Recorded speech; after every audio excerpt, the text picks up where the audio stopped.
Thank you all for being here tonight. It looks like we may get to have some really good conversation with a reasonable size group. So whether you're joining us from your living rooms or your bedrooms, or maybe it's your car, or maybe it's wherever you get to join us from, we are glad that you did. We're glad that you're here and investing in your kids, really.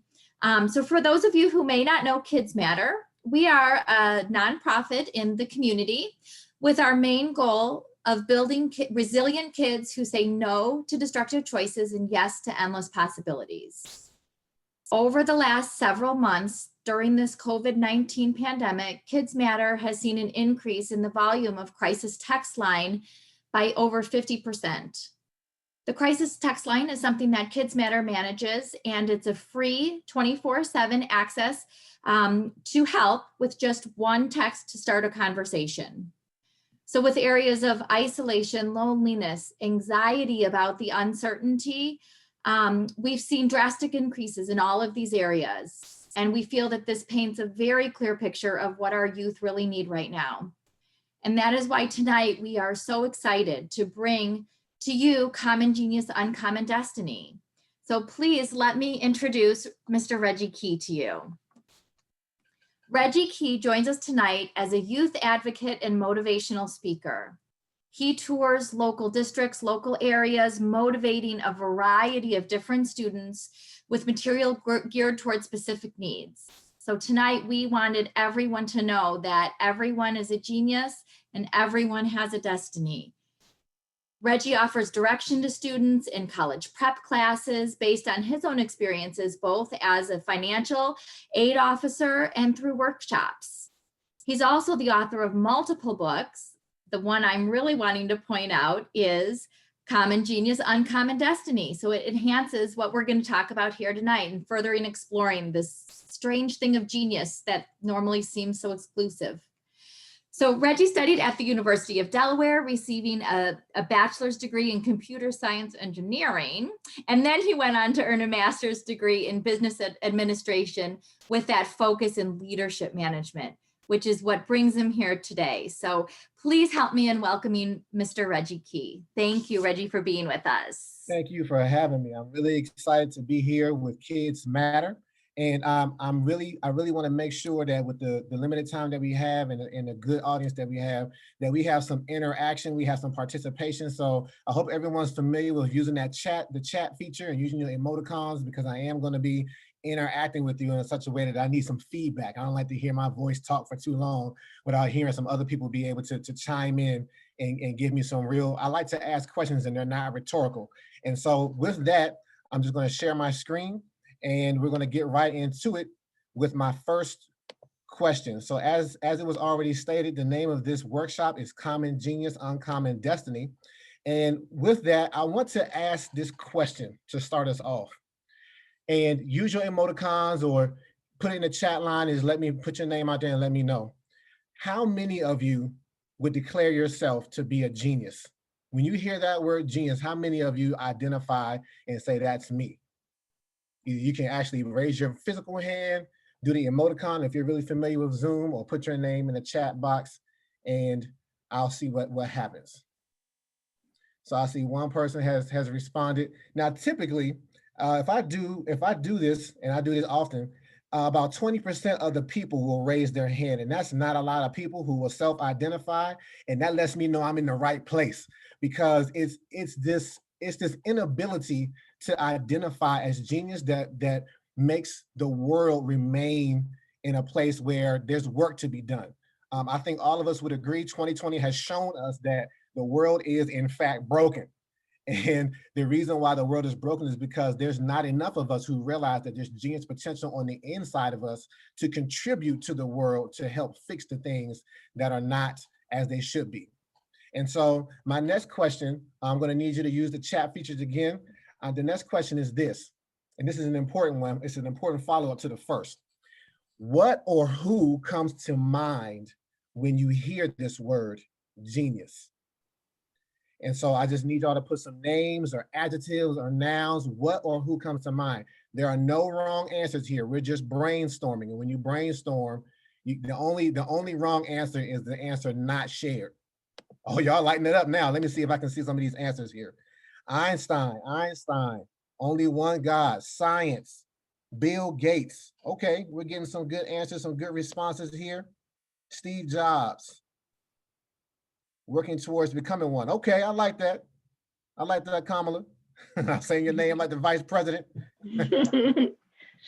So the thing of it is, there's one name that always comes up, and you all have all passed the test with flying colors. One name always comes up when I ask this question, and this one name is actually the reason why not more of us will respond to the question that says, "Are you a genius?" with an affirmative answer. That name is Albert Einstein. And here's the reason why. When people think of genius and they associate it to an Albert Einstein, they automatically distance themselves from that word themselves, because they'll say, I'm not an Einstein.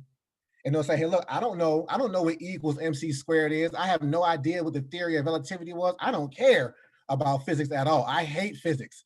And so we begin to disassociate ourselves from the person who we most identify with this word genius. And in doing so, we discredit ourselves, because in truth, Einstein was only one type of genius. There's approaching 20 people on this call, and I will argue that there are about 20 different types of genius on this call alone. Okay, and so I want to share with you a quote by Einstein that kind of puts this thing into perspective. This quote purportedly comes from Einstein himself. Are you ready for it? Here it is. Einstein understood this. He said, everybody is a genius, but if you judge a fish by its ability to climb a tree, it will live its whole life believing that it is stupid. And I'm gonna just give that some time to kind of marinate.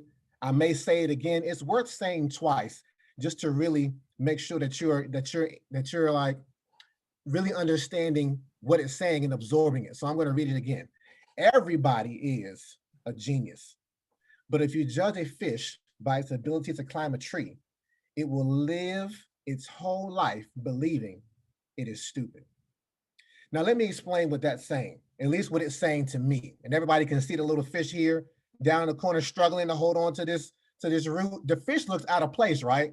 Now, I know 2020 has thrown some weird things at us. It's done some really crazy, bizarre things. But I tell you what, if I go outside and I see a fish in a tree, I'm getting off the planet. I'm done. I'm done. Because that's not where a fish belongs. A fish belongs in water. A fish was designed to swim in water. And so if you begin to judge a fish by how well it does something it wasn't designed to do, then you're going to end up limiting that fish and underwhelming its potential. And that's what we do when we try to identify our genius with the likes of an Einstein. Einstein was a bear. He belongs up in that tree.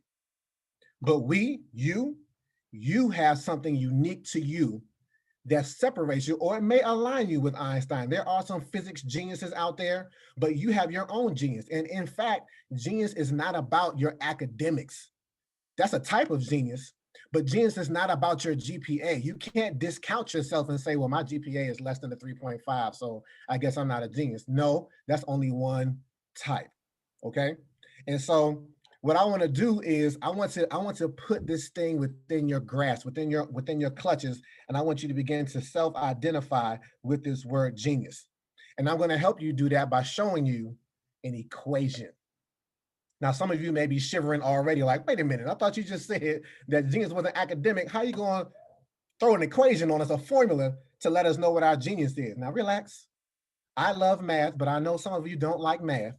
I'm going to show it to you first in a visual aid, okay? So if you don't write anything else down, if you don't remember even if you don't remember my name from tonight, I want you to remember this equation. Are you ready? It has three components.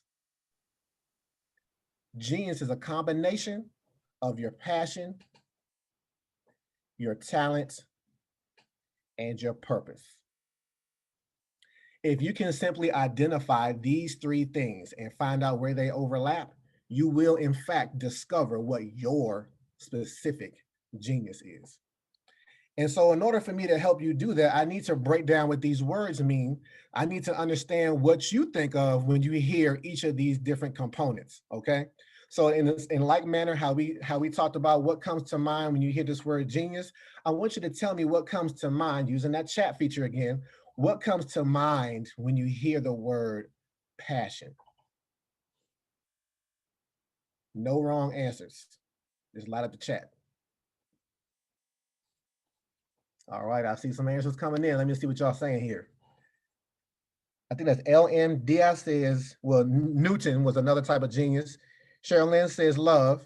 Amelia agrees with Miss Cheryl Lynn and says what you love. Okay. Hilda says love for life. So I see a theme here. Something that motivates you, says Mark. Great. We got our board member chiming in. Thank you very much, Mr. Rising. What else we got? Everybody might be saying, oh, he took my answer. I don't know. He took my answer. Trying to find another answer. So because we're kind of short on time, you can continue to put things in the chat area, but because we're short on time, I want to keep going with the pace that we have.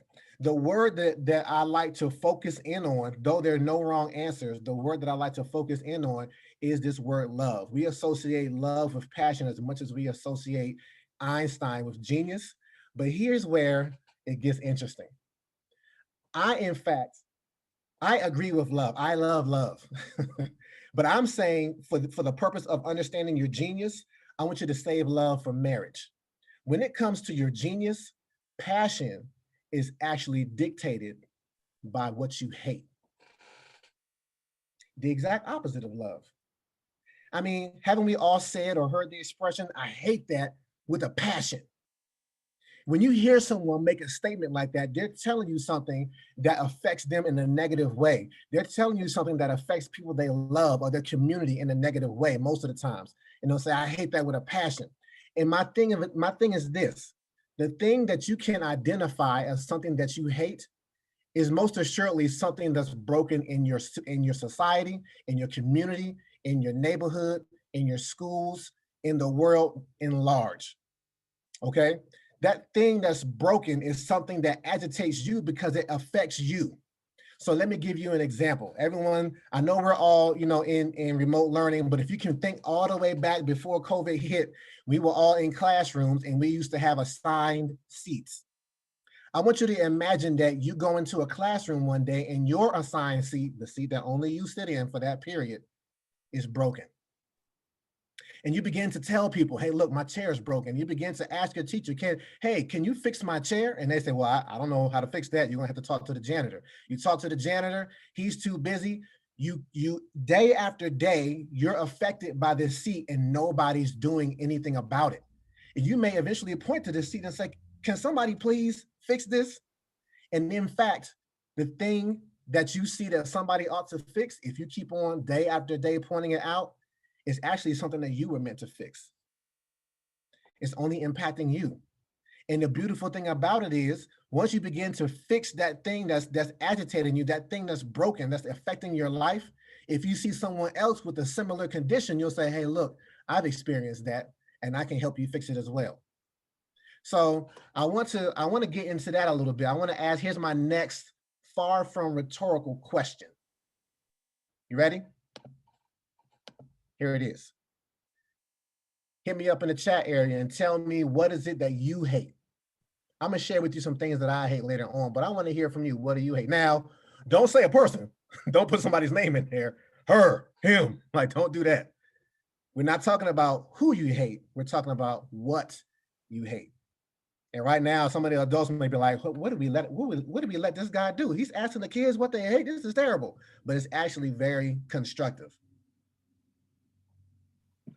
So I see some people say ketchup and mustard. I've heard the worst. I've heard tomatoes, mustard, clowns. The broken healthcare system. That's a big one. Injustices. That's a big one as well. Thank you, Deepak, for sharing. Thank you, Hilda, for sharing. Division. Thank you, Mr. Rising. Indeed, we're dealing with a lot of division in our country, in our nation, even as we get through the presidential debate.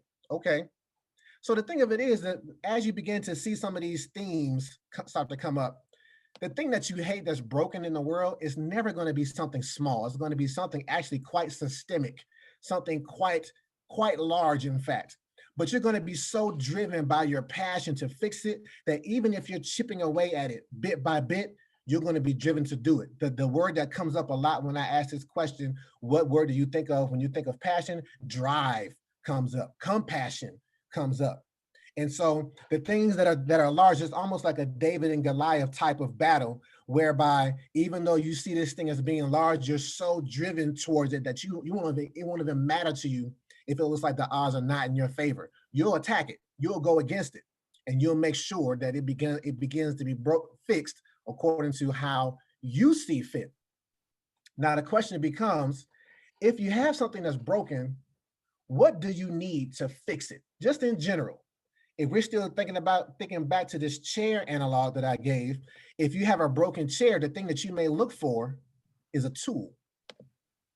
And the thing of it is, the next component, and here's the actual formula for my math guys and girls, the actual formula that then gets into the next component beyond passion is talent.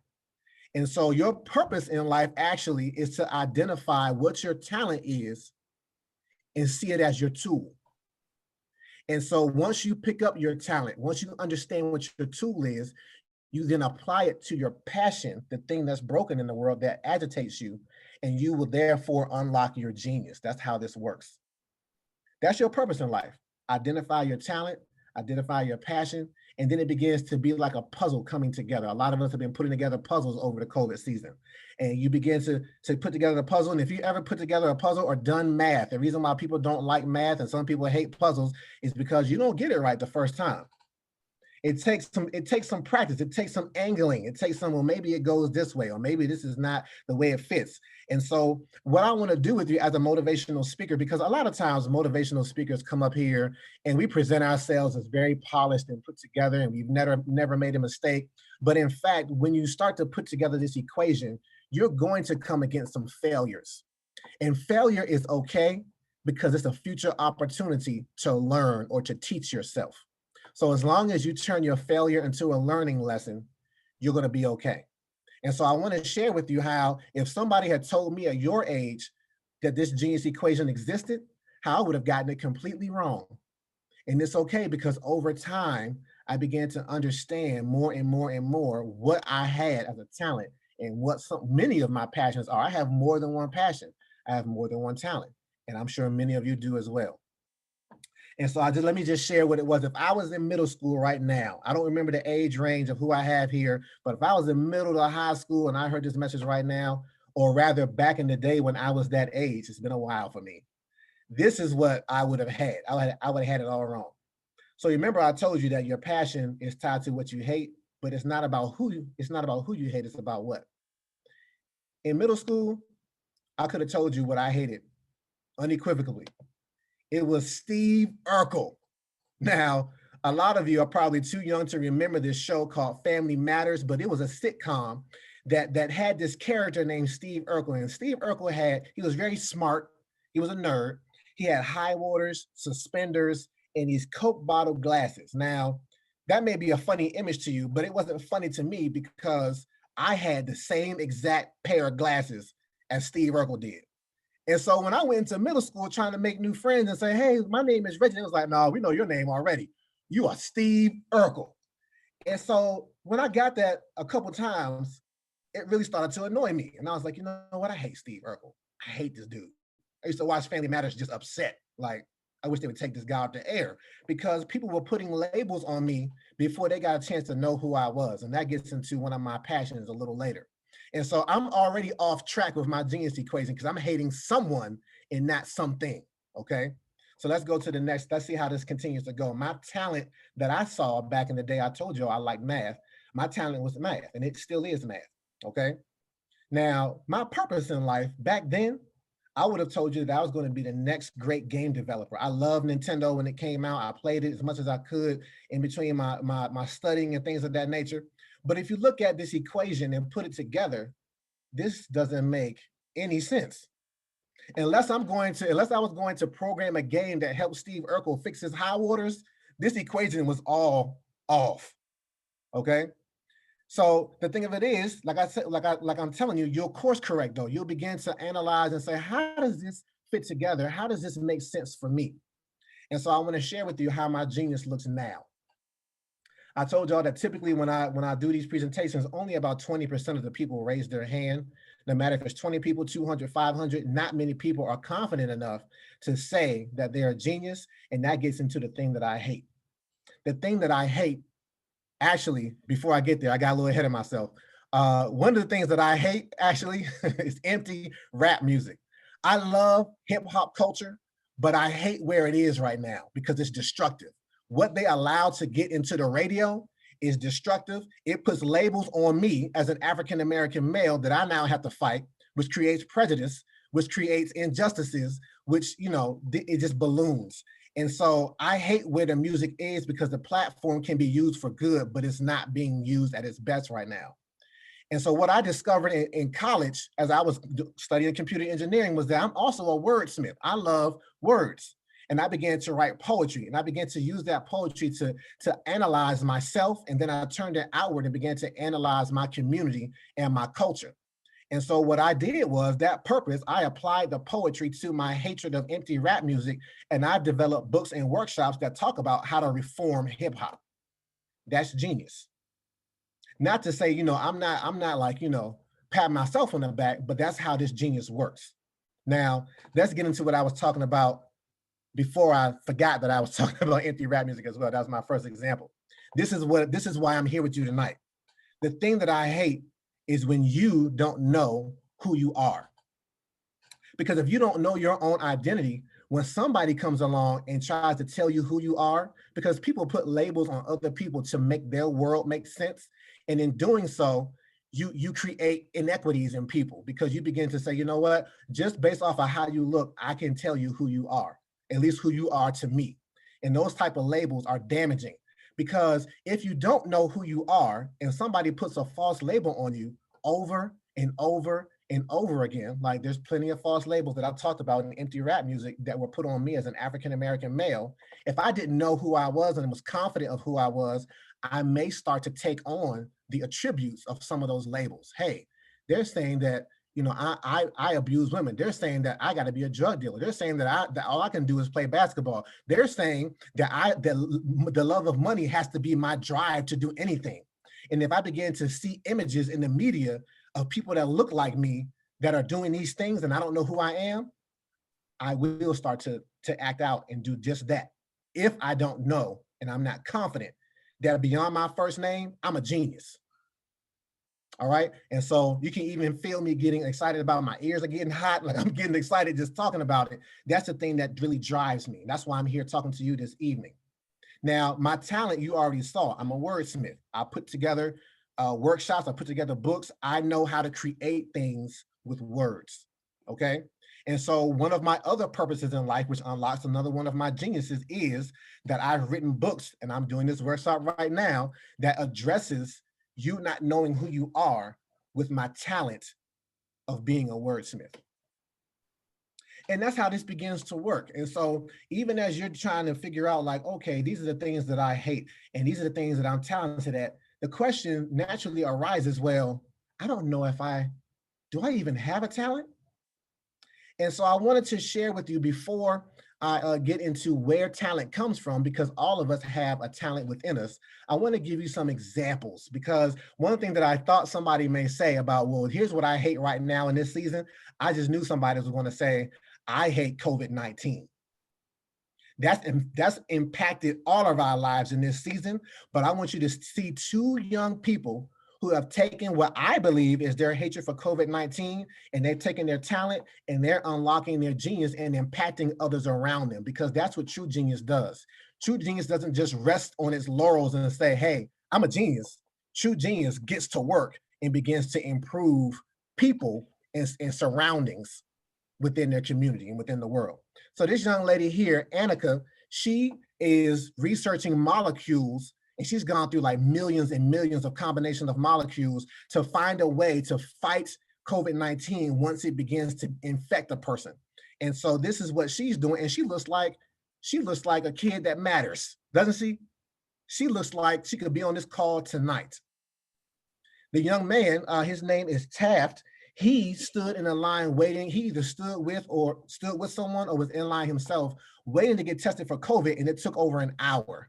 And he said, "This is ridiculous." And so what he did was he created a mobile testing station that only takes 15 minutes for you to get tested for COVID.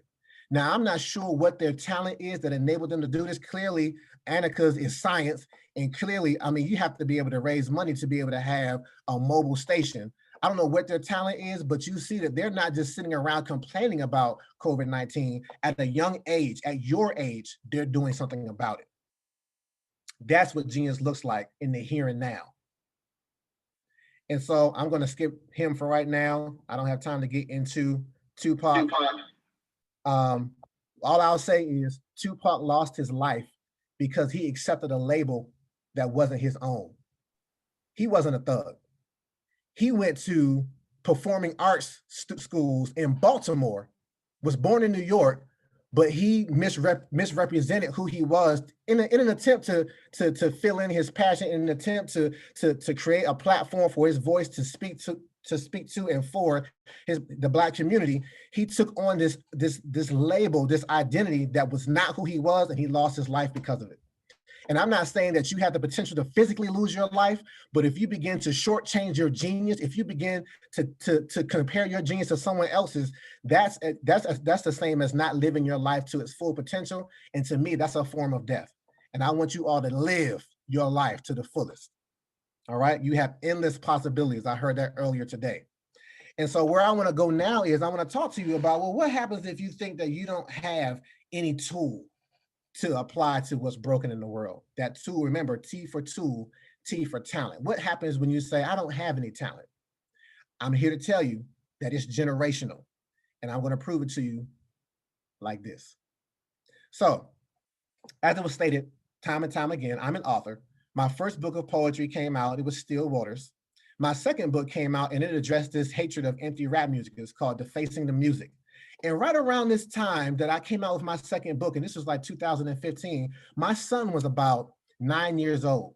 And as much as I love going out and talking to youth of all ages, I began first talking to my own children. I have two young children, they're 12 and 9 now. But when my oldest was 9, I began talking to him and his little sister, and I began to say, hey, you're a genius. And more than likely, if daddy's a wordsmith, that means you're a wordsmith too. That's a whole Darth Vader connection. You know, I am your father, and what's in me is in you, right? And so they began believing this. Though they didn't know what they hated necessarily, they understood that, hey, okay, well, if I'm a wordsmith, what can I do with it? And my son and I went through this whole mind map where we like wrote down words, we brainstormed, there were no wrong answers. And what he discovered is, hey, look, daddy, if I'm a wordsmith, I could be a comedian. And I said, you know what, son, you sure could. I didn't shut him down. I said, let's go to the library and figure out how to tell jokes. And we started checking out books. And then one day I go to his class as a third grader. I go to his class. I'm helping him out in his classroom. I'm helping out his whole class. And all his friends start bum rushing me. Mr. Key, look, your son wrote a book. And I said, what happened? And one of his favorite books that he loved to read in the third grade was Diary of a Wimpy Kid. And so he told me, he said, Dad, I got to the place where I had read all the books and I got bored. So I just, wrote my own book. And I said, that's amazing. And he said, I said, what's your book called? He said, it's called Diary of a Wimpier Kid. He didn't know what else to call it, just Diary of a Wimpier Kid, right? And so I looked at this book and guess what? It was rife with humor. The thing that he said he wanted to do with his wordsmithing was all over the book. And it made me laugh. Not as a parent, parents, we're supposed to like everything you do. And even if it's not that great, but I genuinely laughed out loud at the content that my son had. He had 4 manuscripts floating around his classroom and throughout the school, really. And I said, son, how would you like to bind together these books, these little manuscripts, and make a book and drop your book when I drop mine? He said, Daddy, I would love that. And that's exactly what we did. Now, I didn't want to get sued by Jeff Kinney, so we changed the name from Diary of a Wimpier Kid to Chronicles of an Uncommon Kid. And word began to get around. People began to interview us about, hey, this is father-son authors who are publishing books on their own. And so one day when we're getting interviewed in our house, my daughter is just sitting there in the background. She's just looking. You can tell she just wants to say something, right? She just needs some attention. And so she says, I write books too. And I was like, she was in kindergarten at the time. And I was like, I know, baby, you write books, but why don't you learn your alphabets first and we'll come back to that later. She said, no, daddy, I have books right now. And she shows me this pamphlet that she had folded some notebook paper, clipped it, and then it was a book of illustrations. She had all her drawings in it. See, daddy, I told you. And I said, okay. Now guess what happened? I came out with this workshop and this book, Common Genius, Uncommon Destiny. Josiah came out with volume 2, but if you look carefully right in this area, you'll see that his book, because it was an illustration book, was illustrated by his sister. We set the stage for her to then release her book when she turned 8 years old, because I knew she was going to beat him to the punch. She came up with her own book called the Colorblind Justice League. And so I share that with you, not to brag on my family. I share that with you to inspire and encourage you, because if my children at the age of 8 and 9 could understand that they have a talent that's generational and begin to craft and hone, to hone their craft, they are now better equipped to identify themselves as genius. In fact, whenever I ask, are you a genius? They answer unequivocally, yes, I am. And that's where I want you all to be. That's where we need you to be in order for the world to be broken. Now, I want to just share this other example, because this really, to me, crystallizes how genius works even more. One of the things that I'm always told by school students, and nobody was honest enough tonight, but one of the things that always comes up when I ask, tell me something that you hate, somebody will, without fail, say, school, Mr. Key, now what?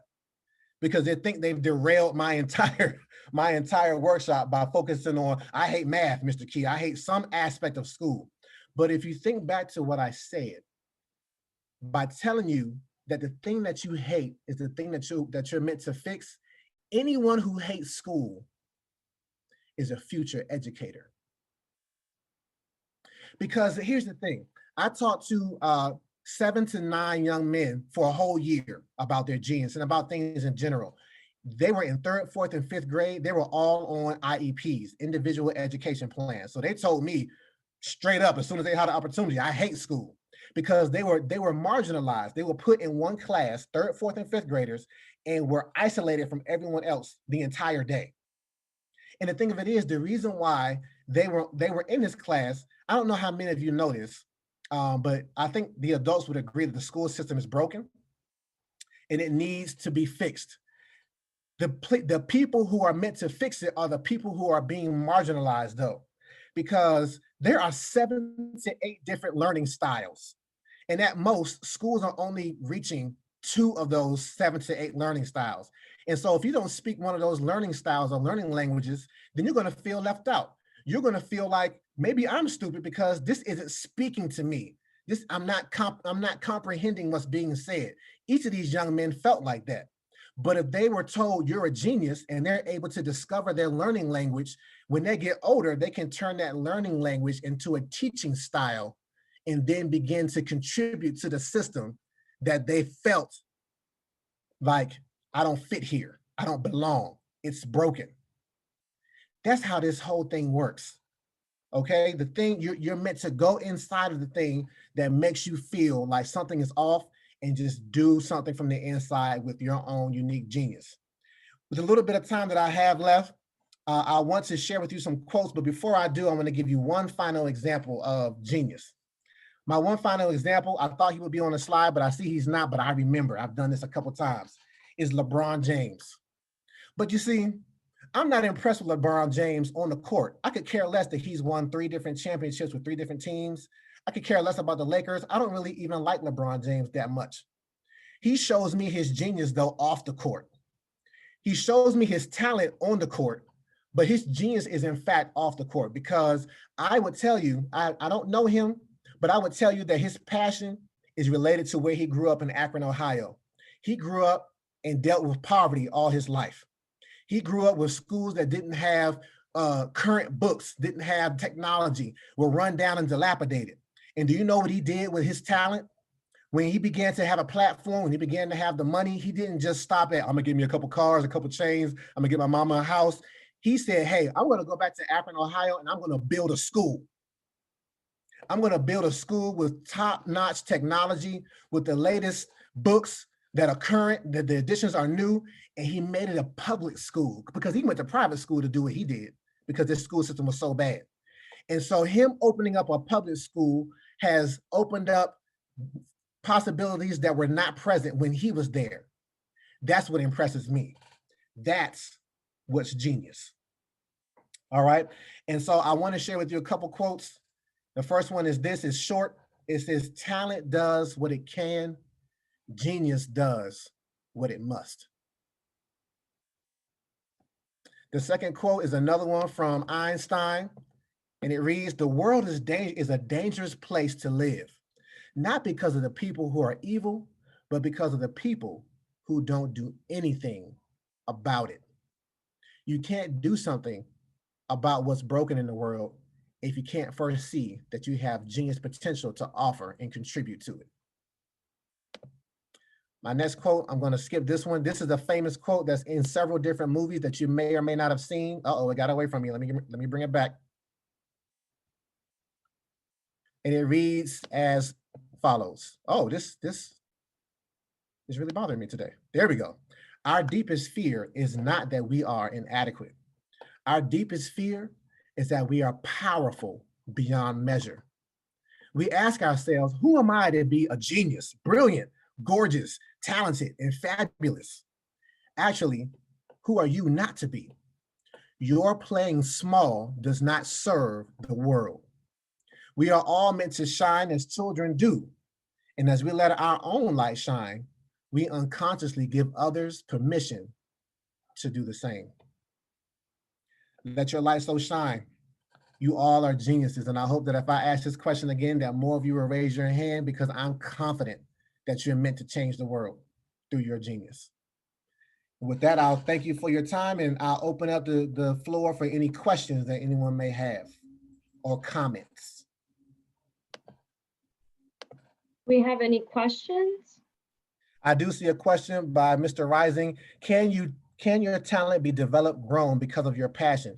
Yes, it can.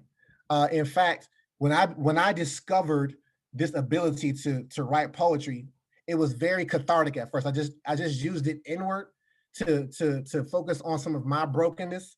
But then over time, as I began to look at, like I say, it was rap music for me, when I began to see just how crazy the music was getting, and they were using the same talent that I had, but using it in a destructive way, it made me just want to keep working on my craft, because I'm like, I'm gonna show these people how to really use this craft for the better and not for the worse. So yes, it can.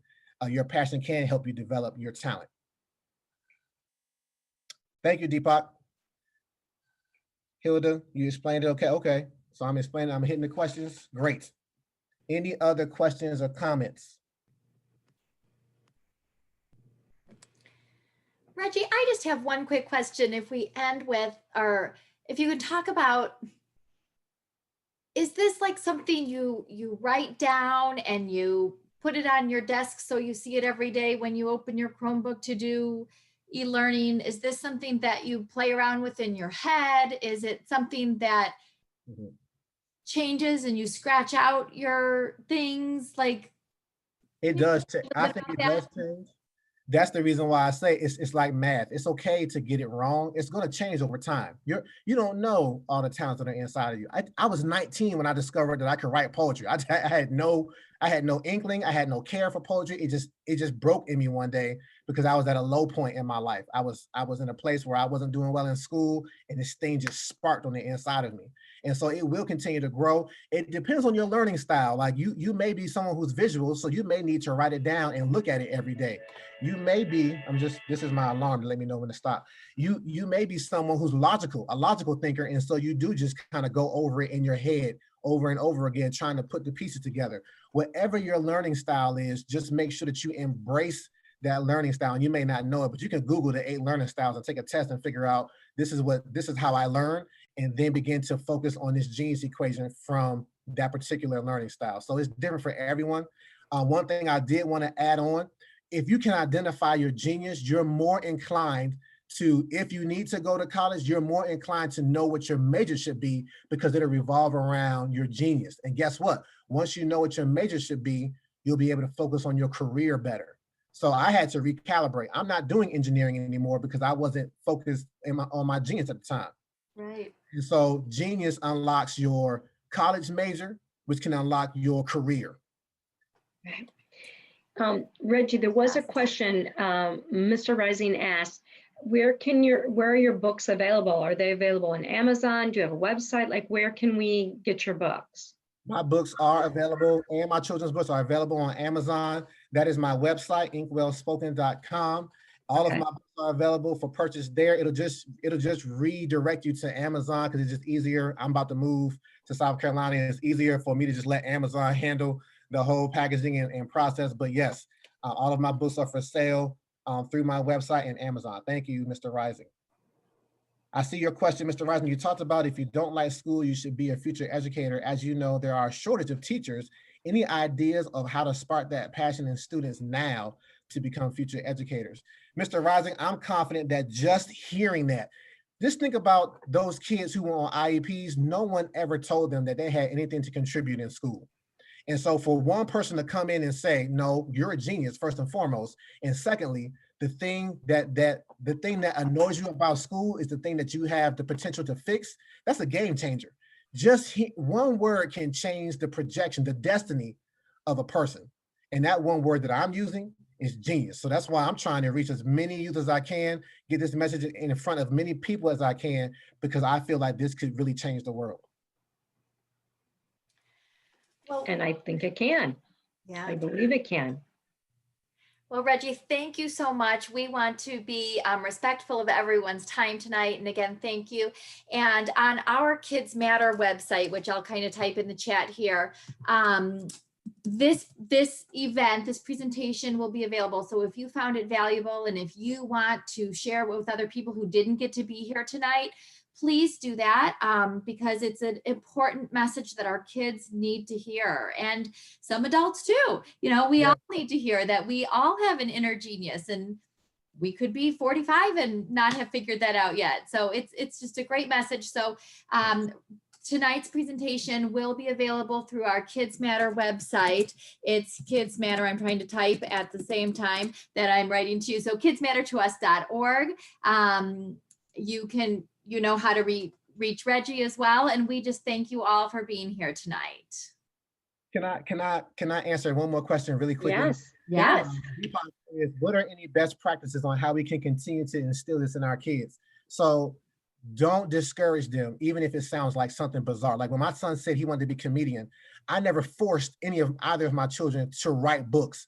I just reinforced what they said they were good at. And reinforcing what their interests are can begin to unravel and unwrap and unlock that genius potential, just supporting them and not discouraging them. It's as simple as, to me, it's as simple as that, reinforcing and not forcing. I love that advice. Okay. Well, thank you for ending us with that. And we will say goodnight to everyone again. Thank you for joining us. And Reggie, thank you so much for sharing your genius with us. Thank you for having me. Thank you, Reggie. Thank you. Welcome. Bye, guys. Good night. Good night.